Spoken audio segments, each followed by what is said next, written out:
This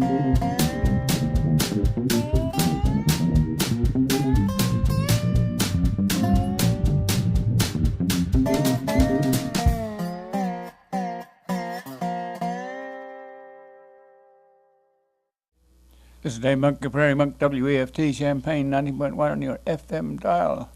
Dave on board. So, one of those days when it's confusing to report on what you have done, or where you've made contacts, or whether to go with a certain topic. But I'll do a little of both, perhaps. First, in passing, we have the loss of Elizabeth Easley. She was the Japanese wife from Hilo, where father was a dentist, married to Jack Easley, who was my mentor in many ways. And he was a professor of science education and very active in areas like the curriculum lab and Plato. So they got married in Hilo, not in Hilo, in Honolulu, and came to the University of Illinois many years ago. And Elizabeth has been an activist and well known in the community. She's 4 children, 4 boys, Alan, Robert, and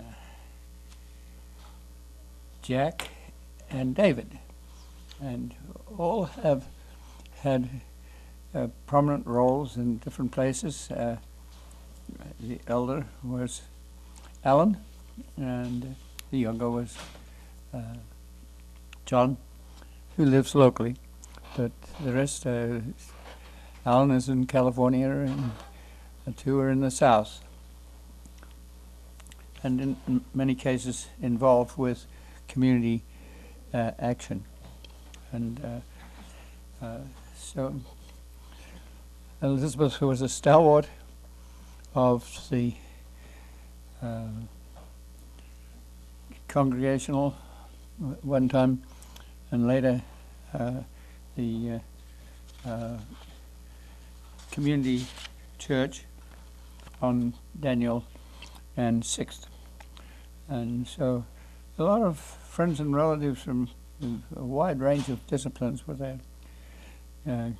Gordon Kay was there with David, who is a musician, and we know Jordan Kay from his often attendance at WEFT, and David plays horizontal strings and is well known for that. I talked to Robert for quite some time. He teaches at Notre Dame, and Notre Dame has a facility in Fremantle, Australia, and that's interesting. It's on the west side of Australia. So we talked about that, and we talked about mother growing up in Hilo, and just Alan gave a talk about what mother did, and both mother and father were very laid back and but very strong. If there was an issue, there was an issue, and so it's an occasion when people come together, probably for the last time in many cases, but they go back to many years ago, and so there are lots of reminiscences. And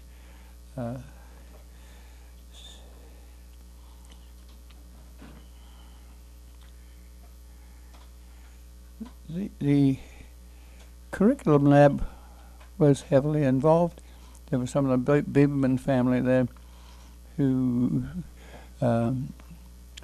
Biberman was in charge of the curriculum lab and the university high school. So some people went to university high school, and I just enjoyed looking at the new photographs that was rolling, and talking to people. So, and lots of grandchildren, and so I enjoyed being there and chatting with people afterwards and before. I went across to the Illini Union because I was aware that there was a high school display, and I thought that deserved some attention. Robeson's store, when it was in action, used to have a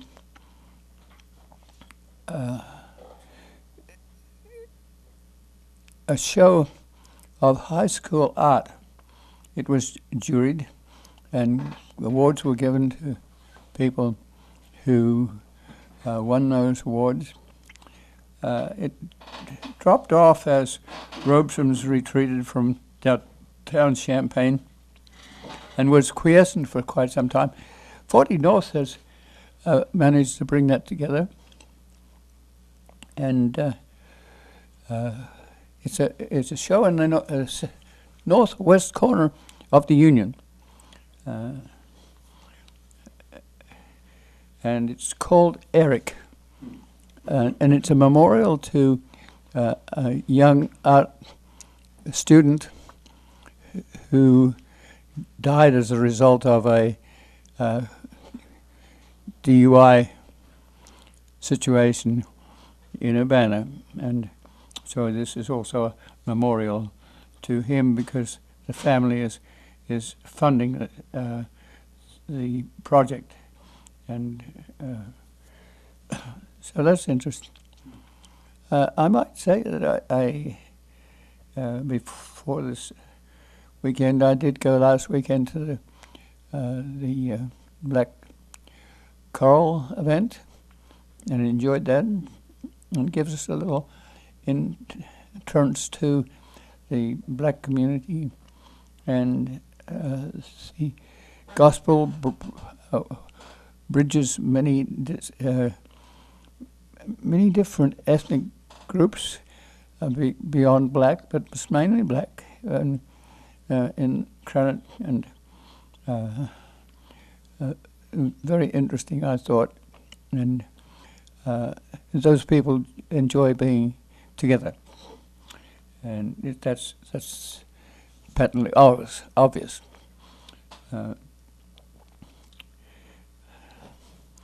I was aware that there was a film called Bumblebee, and being a biologist and being interested in bumblebees, I made it my point to attend the Bumblebee viewing. It turned out to be a Spielberg type film with animation from the 1980s, 90s, something or other in there, and so I experienced that in a different way. But so when you encounter bumblebees, they're not always biological. There was one picture at the end of a bumblebee with all its stripes, but not awfully well attended. I pulled the detail on it, and Ebert didn't find this a very exciting film, and it was very complex, and it had undertitles, and by the time you read the title and get the information, and it moved very fast with robots, it's hard to follow. Now let me see what else has happened. Oh, I had a meeting with the Ameren. Ameren used to be Illinois Power at the end of the street where WEFT is located. It moved to a location north of 74 where its main offices were, but then it has offices on Olympian Drive, and I automatically assumed that it was in that Olympian Drive portion of the developing complex to the north and east of Market Street, between Market Street and the railroad line and Olympian Drive. So I was not aware that there was another Ameren location on Olympian Drive to the west. So I got lost for a while, but met with about 6 or 8 Ameren people. Their desire was to make sure that we knew that they were going to change the towers from steel towers that were put in about 1928 that are failing because there's the towers pedestals rot, and they're going to replace those towers with a tall wooden pole. I have some questions about that because wooden poles are subject to burning, and so we have to be very careful of them when we control burn a site.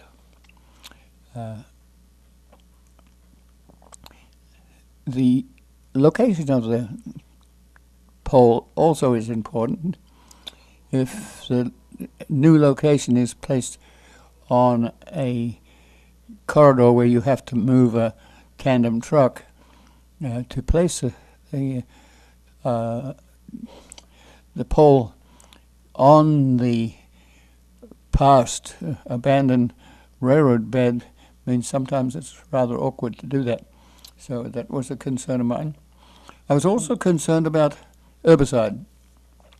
That 4 miles we bought for Prairie, and over the years it was quite outstanding because it had the original soils and the original plants.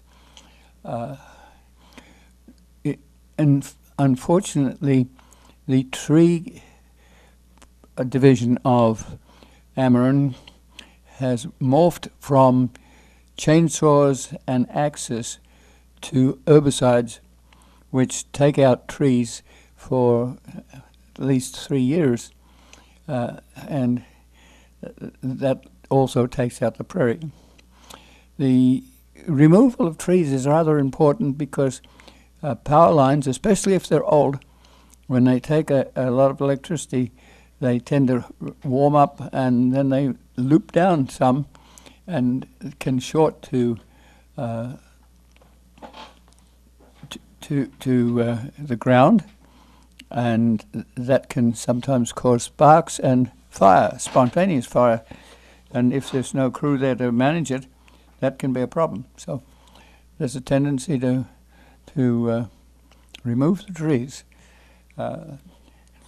That's happening on many of the Ameren lines. The Ameren lines paralleled the railroad lines. The railroads came in the 1850s, 60s, and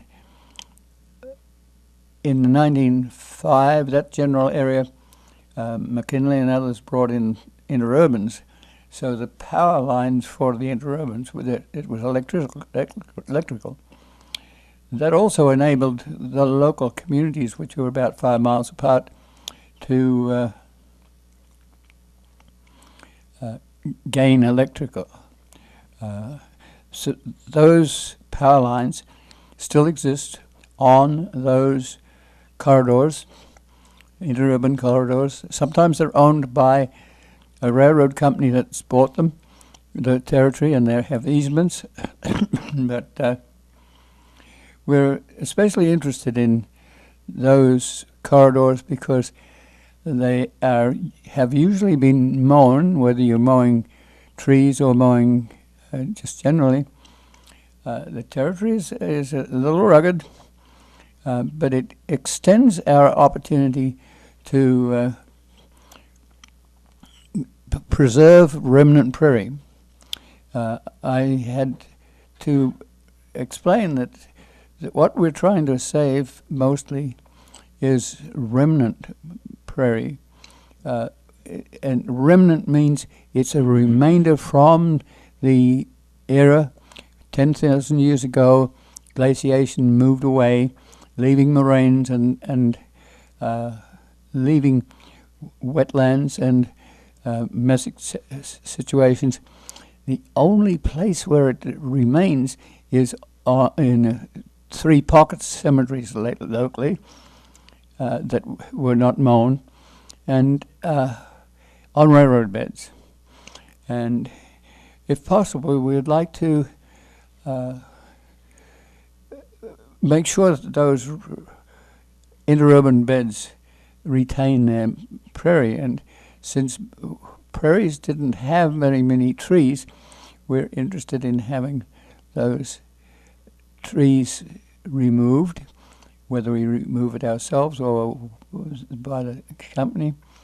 And so we had some things to say about that. Worldwide, this happens all over the place because it's convenient to run an interurban or a short line adjacent to a main line. It's just convenient to do that, and roads also. So between the 3 of them, the road, the railroad, and the interurban, you have a little space for native vegetation and native soils that can't be replicated. There's a tendency to mitigate. Mitigate means that you take out the plants that are there and replace them with a maintained prairie or a planted prairie. It's impossible for that planted prairie to be anything like a remnant prairie. The remnant contains all the bacteria and fungi and genetics that we cherish. A restoration prairie often is simplistic. It's usually picked by local people, so it has some diversity, but it also can be very simplistic. It can be 12 species, 24 species, 36 species. By the time you get to 36 species, you've run out of it being fairly easy to reinstate. So there are 100 or more broadleaf species in a prairie, plus about 6 grasses. So you're begging the power company, which owns or leases the ground underneath, to perhaps work with us to jointly remove the trees. If it's a big job because it's been left for some time, then that requires heavy equipment that the power company brings in. But it could be that once that happens, that the trees that grow can be removed by the agency that, for instance, the Kickapoo Trail owns the what used to be the Conrail line and has restored 7 miles of that to a trail, or installed a trail. That has removed a lot of the prairie that was cherished by early biologists, Gleason, Vestal, Shelford, and Kendi, and it had a student named George Fell who took that message of a ecological union to the state and nation and formed the Nature Conservancy. So we were talking a little bit about that extended interurban. It wasn't really the purpose of the meeting. The meeting was to just remove stanchions, but it is a chance to put a leg in for something more. And so you're looking for how do you relate to the company overall. Is this something that could be a general issue in the state, or is it just something where you would try and acquire that easement, whether it's for $1 or for more, from Urbana to Danville? The same goes for between Champaign and Whiteheath, and so we discussed that some and in a friendly manner. We also are very aware that the prairie on Route 45 South is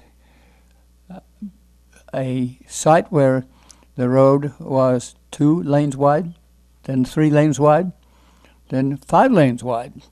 And between the Department of Transportation and the railroad line, there's a little 50 feet or more space that is loaded with power grid poles. And so we've had to deal with that. The difficulty is that it needs to be burned. At the moment, I've been taking photographs there, and the accumulated natural litter is a prime candidate for a spontaneous fire, which, especially if it's wet, can be very smoky. You can have a small car run under the back of a stopped semi-trailer. You can have a train that's violated because there's no one controlling the wind. It may happen in a 30-mile-an-hour gale rather than at less than 15 miles an hour.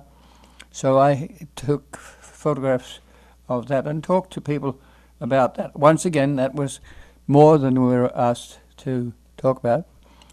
We did agree with the pole change. It will extend beyond Whiteheath, through the Railroad Museum, through Monticello, and extend to Allerton Park and through probably to Decatur. It will be done in sections, so some of us may not be around when the additional areas worked on. Actually, the interurban at Monticello did not follow our railroad bed, abandoned railroad bed. It went straight south to Bement and then followed the Wabash line along to Decatur. So we don't have to be worried about that in Monticello area, or Armenia, which is a small town between Monticello and Cisco.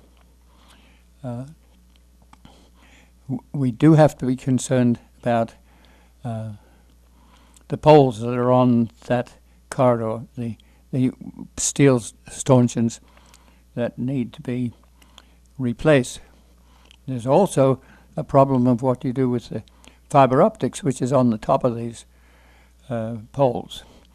And I assume that will be worked out, but that's a long time ahead.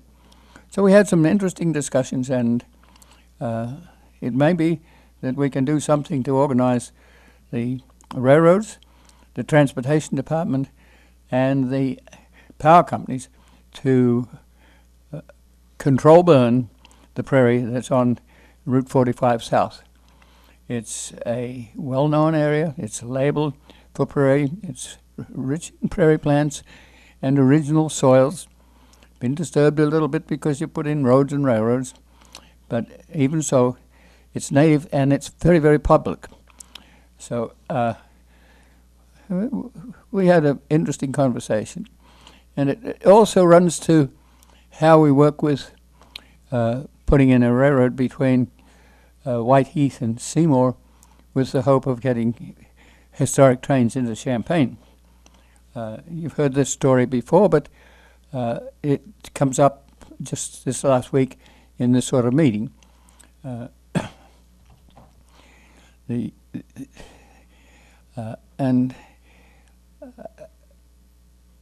The principle will be that we have leased from Heartland Pathways to the Champaign, Havana, and Western Historic Railroad to put in a rail on the main line. It will take probably 5 years to do that. We have rails at the moment, but not enough ties. And so that will be a trail until such times as it's taken over. There's an interurban line right next door with Ameren sublines on it, and they have been mowing that with a heavy-duty mower that can take down a 6-inch tree. But it's also loaded with prairie, has prairie original soils and remnant prairie. And so we talked about that a little bit too. Later, yesterday exactly, I took a few cans to the recycling center on North Lincoln, and then on the way I noticed that there was a train there that was included a quarter of a mile of interesting cars that the average citizen might not know what it is, but it's a set up to wind railroad onto those cars. They're flatbeds, but they're stackable. So you can fill the first unit, then you go up and fill it more. They can go to an abandoned railroad with an engine and pick up the last mile,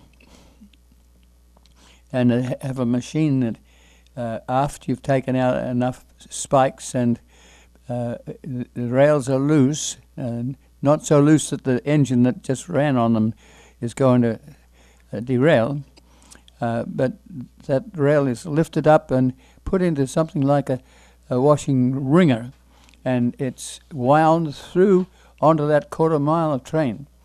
And so then you move to the next quarter mile and take that up the same way, using the little unit that comes in behind and lifts the rail up, and usually takes up the rail that is stick rail, 33 feet long, is welded. It's not welded together, it's bolted together. So that sort of track is just wound onto the train and then taken to centers. So I think one of them is in New York, where the bolts are cut off, those joining areas are cut off, and the rails are welded. So that same train can load that welded rail back onto itself and deliver it to another site. So what I was seeing at the yards in Champaign was a modern version of this sort of train. It was parked, and I have photographs of it. And that, to me, was very helpful because people wonder how the rails were taken out on the Kickapoo Trail between Urbana and Danville. And it was just using such a train and such a ringer, and it's heavy duty because this rail is very heavy. There's usually between the engine and the loaded rails a few buffer cars, because if this train were on the way to New York and it had to stop suddenly, there is always the problem that this load may shift through the back of the engine, and so there's usually some buffer zone cars there. And so I watched this happen in the Conrail situation, which was later the Kickapoo Trail, and I needed that sort of information to let people know what that sort of train was. It was interesting. There was a train master sitting nearby with a pickup truck, so I explained why I was taking photographs, and we had an interesting conversation. It was a busy morning. you were on Bradley Avenue. Bradley Avenue is a fairly heavy drag, but it's the only level crossing that interrupts the traffic. And it's extremely frustrating to motorists, but there were two trains, and those two trains were moving south at the same time. So where were they going? One was going to Memphis with its long quarter-mile load of special rail carriers that were empty at the time. There was an engine, two engines, I think, at the front, and an engine in the middle, which is controlled by remote. And I think, I didn't check, there wasn't one at the end. But sometimes, if those cars are long, those trains are long, there can be a pusher engine on the rear end also. At the same time as that train was moving out, there was another train with about probably 120 or even more cars going from Canadian National through Champaign onto the Norfolk Southern Railroad and out to Anderson's Grain.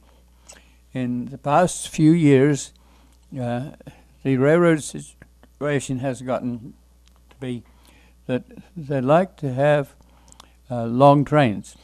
The little old elevators only took about 12 cars, and the labor and energy involved in going and picking up 12 cars from Bonneville or Seymour or Whiteheath was just too much.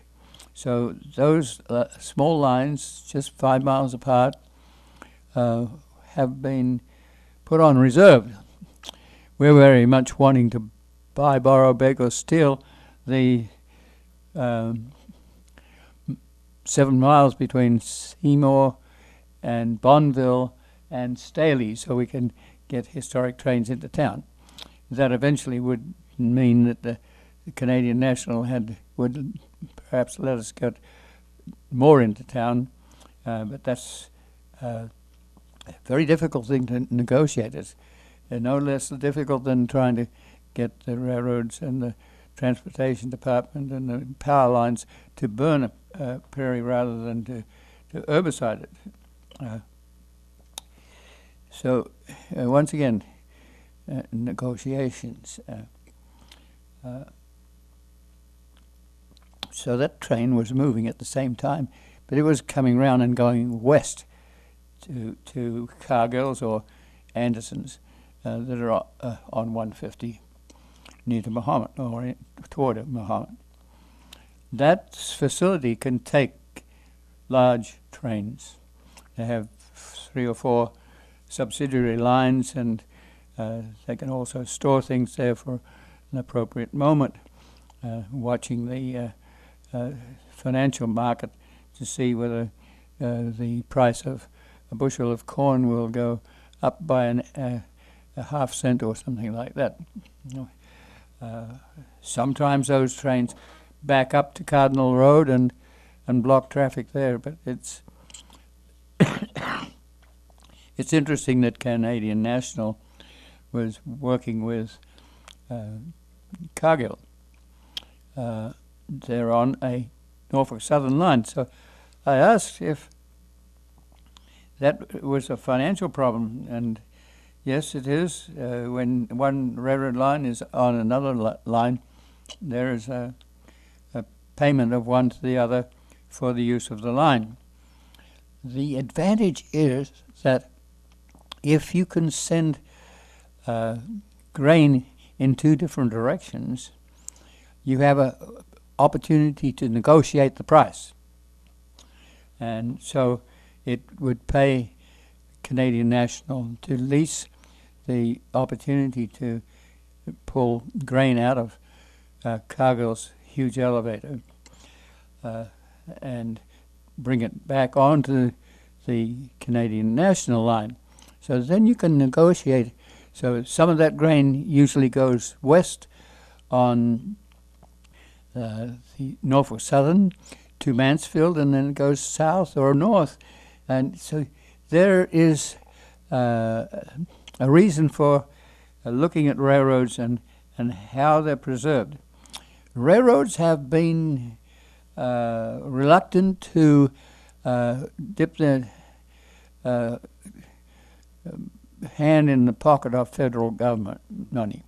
So whereas the highways and the airlines have gotten large subsidies from the federal government, the railroads have been rather private. So you don't always know what's happening. They took out the double lines. And that was in an era when railroads weren't doing as well.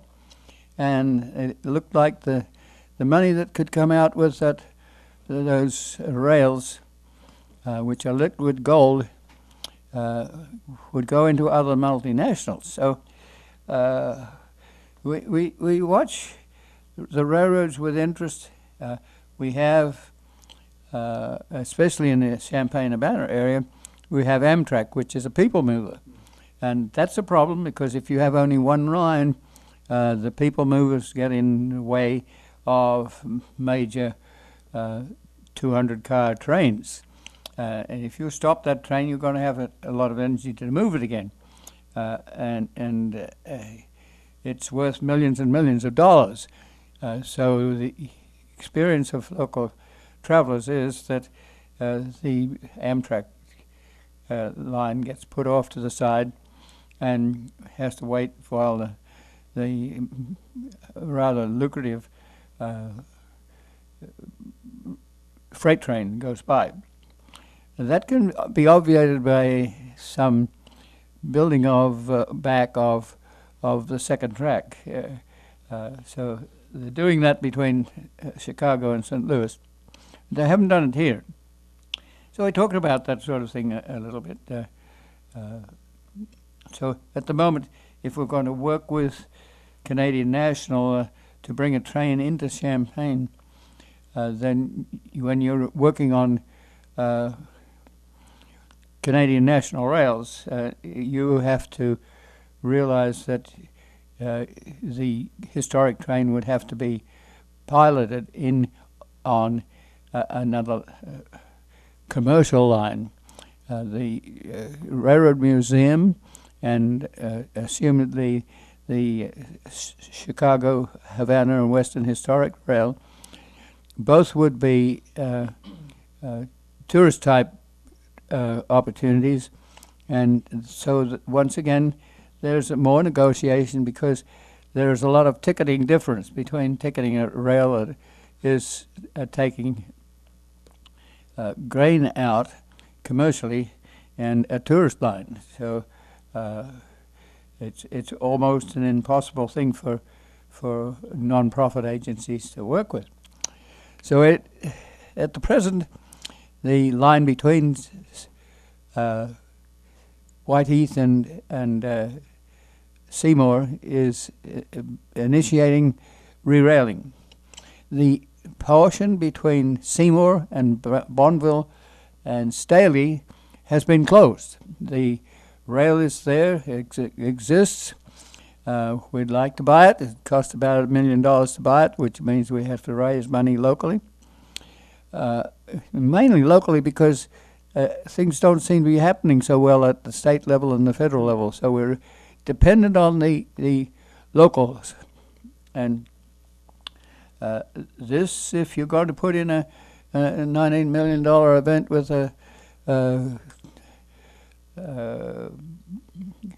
the university being encouraged to put in an ice hockey team and having hotels sufficient to invite venues for conferences and things like that, you're going to have a lot of people sitting around. You're going to have a lot of employees that come to Champaign for a reason, and some of them, like myself, come here with a view of finding natural ecosystems.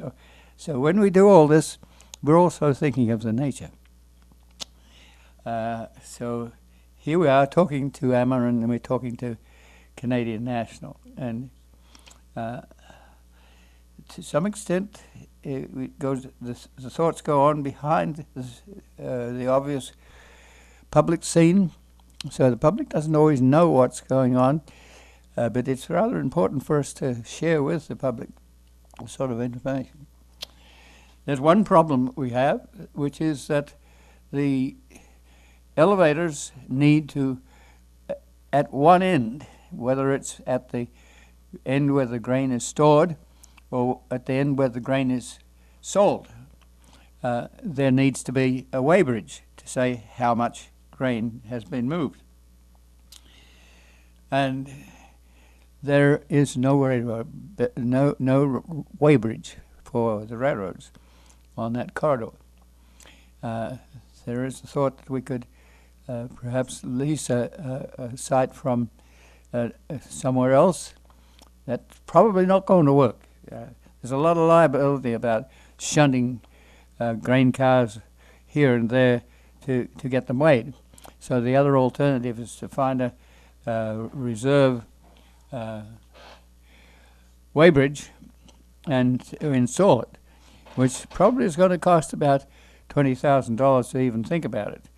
And so as we do our historic things, we have to think about whether we would like the two elevators, the small elevators that don't have the parking capacity to do 125 cars. You could do cooperatively two different elevator agencies that are to some extent in competition. If we can get them together to share, we probably can get as many as 60 cars out at once.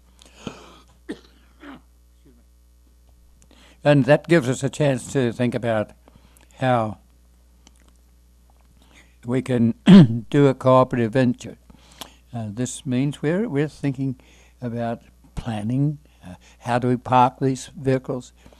We're thinking about bicycles. How do you get bicycles from Kickapoo into that where the old Big Four used to be, just west of the Champaign post office, between State and Randolph?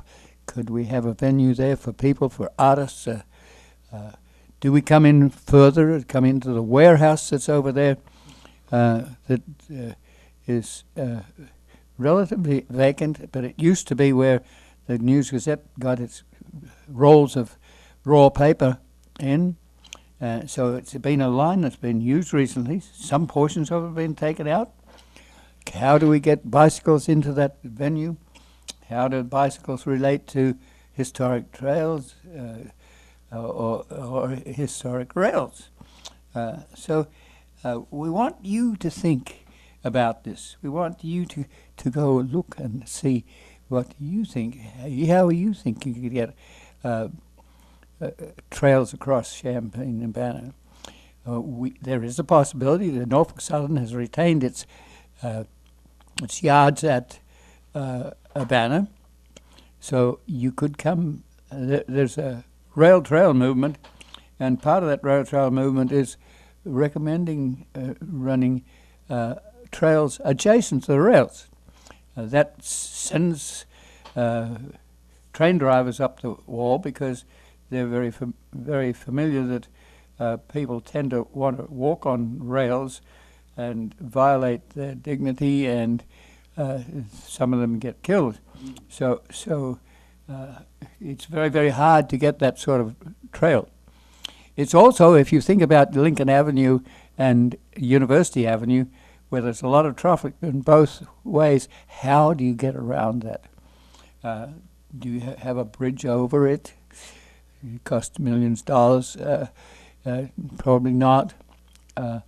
If you can take streets to the north or streets to the west, or and wiggle-woggle around that junction. If you were in Europe, I think the bicycles would go first, and the traffic has to wait.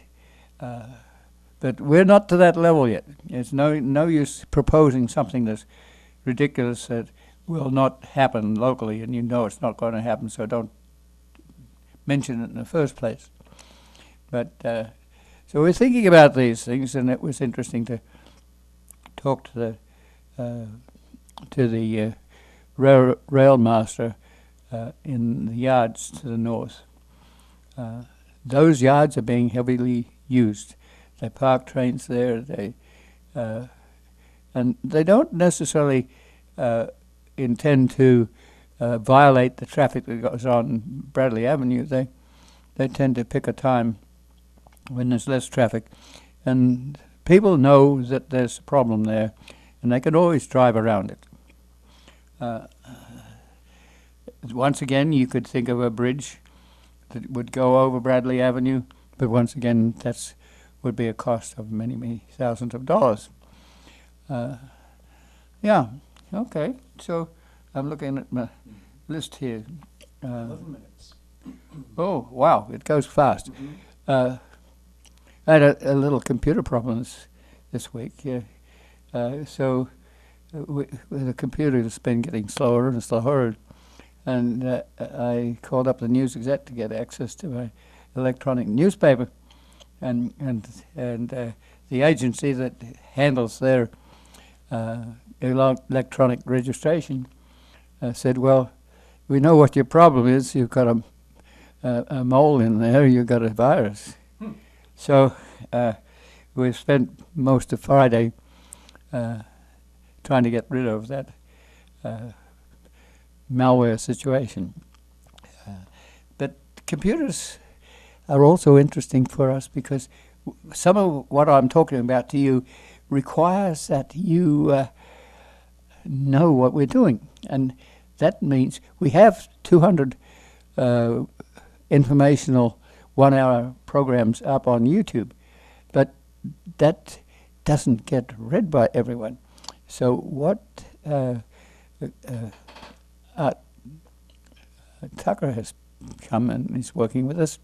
He used to be in charge of the Verde Gallery, and he understands what we're doing. He says, you have a fantastic amount of information here, but you need to make links to places like Facebook. A little cautious of Facebook because Facebook means that once you put your information there, you can scratch yourself and somebody else that's up the road will know exactly what you're doing, and so there are problems about privacy that Zuckerberg has been mattered by the Congress for that sort of lack of privacy. But then we have to realize that there's an advertising opportunity to putting information up on Facebook with a link. That means we also have to have blogs. And so I've been going through photographs to write a little of the history of the early vacation of the abandoning Conrail Railroad. We Heartland Pathways had bought 33-mile railroad before there was a Rail Banking Act, and now the Rail Banking Act was going to use bicycles and recreational corridors to preserve the dignity of existing rights of way that were being taken out. So nationally, we now have 23,000 miles of those very popular trails. And Heartland Pathways took out an interim trail agreement with the federal government, the Rail Banking Act, and that has eventually resulted in the federal government providing $12 million for the upgrade of the bed to handle bicycles and hikers. We had hoped that it would also preserve the prairie. That hasn't exactly happened, but we're working at it. And the first section that's gone in is very popular. It's providing economics. The restaurant that's the other end of this is doing well. The park districts and state are putting in little parks and toilets and seats here and there, varying different projects. The local people have put a lot of their money into this too, and it's working to the extent that people are looking at the next possible development as economic potential. It's also sociological potential. People get together and we relate to places like Ogden and Homer and Danville, and recently the retained yards in Danville have usually keep a mile south or west of the railroad to store trains, and they've put that into a reserve, which means they don't have a train on it, but they're keeping the rails there just in case they need to resume this trail or use that yard. There's the other possibility that people are dreaming that, wow, if they close this out, we couldn't get into Danville the last couple of miles, which we don't have. The trail ends at Kickapoo State Park. Yeah. 6 minutes. 6 minutes.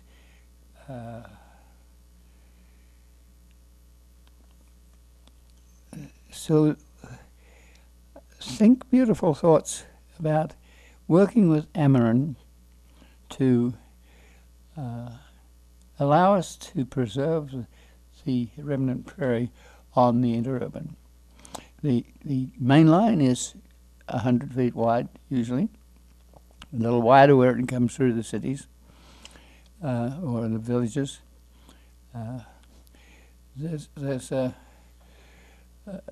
That means that it has to be something that goes before the board. And some of you out there have stocks and shares in these companies, and you have an occasion to ask if we could have less herbicide and more mechanical removal of trees and some sensible narrow trails that don't screw the prairie up.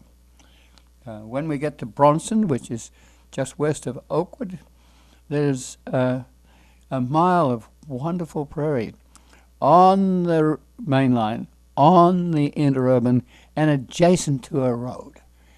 And my very thought is that we need, before this gets planned and written in concrete and there's no change, we need to make sure that that trail does not screw that prairie up. It's